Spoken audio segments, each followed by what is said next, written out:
on répète ce que l'Occident dit, sans chercher à savoir même le contenu.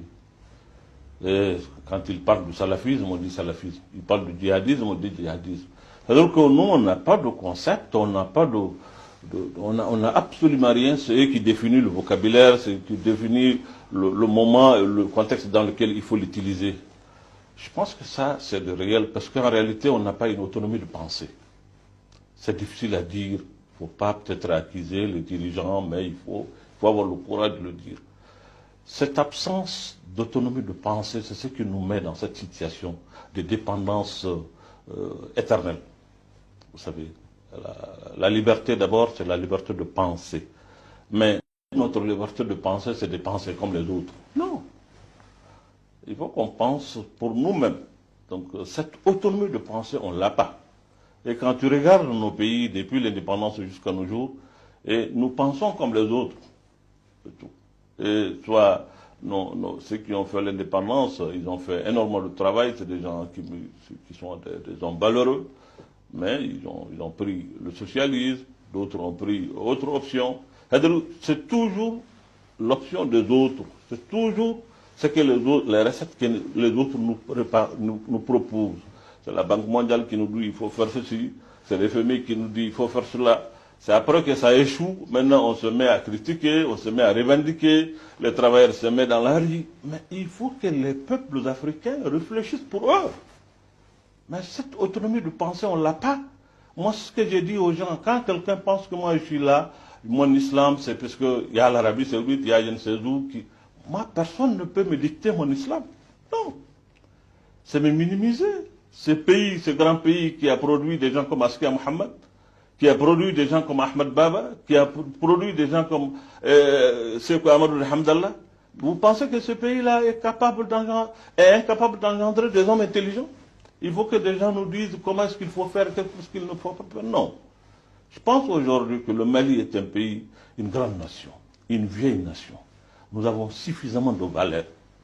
Il faut qu'on ait vraiment le courage d'y aller et de puiser dans nos réserves, ces ressources qu'on a pour rebondir. Et nous pouvons le faire. Nous pouvons le faire. Mais tant qu'on gouverne en projet, voilà, parce que tout est en termes de projet X, projet Y, ce n'est jamais du concret, c'est du projet tout le temps. Ben parce que c'est les autres qui font ce concept, c'est les autres qui pensent à notre place. C'est l'autre qui fait le concept, mais c'est quoi le djihad en arabe? C'est quoi le djihad? Le djihad, c'est l'effort, en réalité. Djihad ne veut pas dire seulement prendre l'épée ou le fusil, non. Djihad, le mot djihad, ijtihad, c'est de la même famille. C'est en réalité faire un effort. Un effort pour aboutir à quelque chose dans un mieux-être. Parce que pour l'islam, djihad, c'est porter le bonheur vers l'humanité, vers une situation, ou défendre une réalité que d'autres veulent opprimer. C'est dans ce sens qu'on se met pour faire la djihad. Le djihad, c'est comme ça, djihad. Mais il y a le djihad intellectuel, il y a le djihad économique, il y a le djihad social. Donc djihad n'est pas seulement prendre un fusil ou l'autre.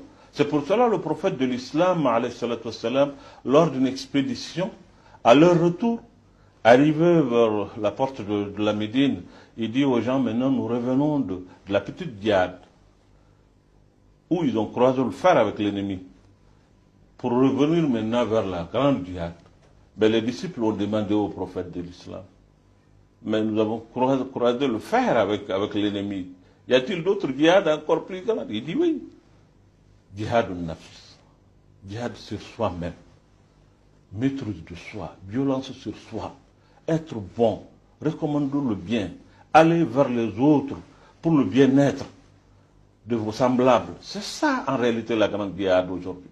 Et c'est cette djihad le Mali doit le faire pour aller vraiment vaincre la misère, vaincre vraiment ce que nous sommes en train de vivre aujourd'hui par notre faute. Parce que Dieu seul sait que nous ne sommes pas dans un pays pauvre, c'est pas vrai. Et nous ne sommes pas pauvres. Nous voulons accepter qu'on est pauvre, tendre la main à des gens par-ci par-là. Nous ne pouvons même pas balayer devant nos portes. Il va falloir maintenant que des gens viennent ailleurs pour balayer chez nous. Mais non. Mahmoud Dicko, voilà. Vous êtes connu pour votre franc-parler, ou est-ce que vous puisez cette réserve, cette qualité rare au Mali, votre franc-parler? Ben, je ne sais pas. Peut-être c'est dû à mon éducation. Je sais pas. Vous me faites trop d'éloges. Mais je dis quand même ce que je pense au fond de moi. Voilà, je pense réellement qu'il faut aujourd'hui